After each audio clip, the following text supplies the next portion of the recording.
Let's talk about function cards. Papershoot has 5 function cards that let your camera have different features. Let's look at them. First, video and time-lapse. All of the function cards come like this, and you'll have to pop out this little bit which will go into your camera. You can insert it with the case on, but I'll open it up so you can see exactly where it goes. The slot is on the back left-hand side of the camera.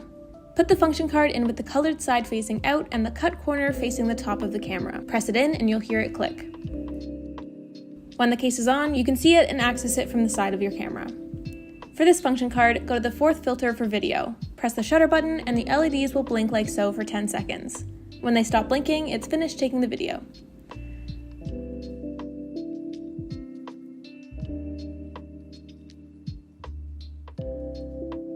For time-lapse, go to the 3rd filter and then press the shutter button. The camera will start taking photos every few seconds. For this, it's best to leave your camera still for around 10 to 30 minutes so it can capture the time-lapse.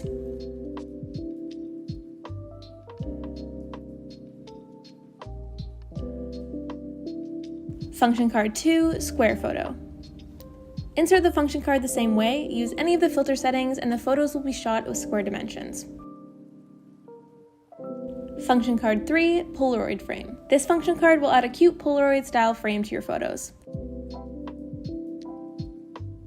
Function card 4, double exposure. This card will take photos like if you were to shoot double exposure on film. When inserted, use any filter and click the shutter button. It will take one photo, blink for 10 seconds, and then take the second photo. This gives you time to move around and will create the cool double exposure look. Function card 5, color palette. This card will add a color overlay on top of your photos, videos, and time-lapses.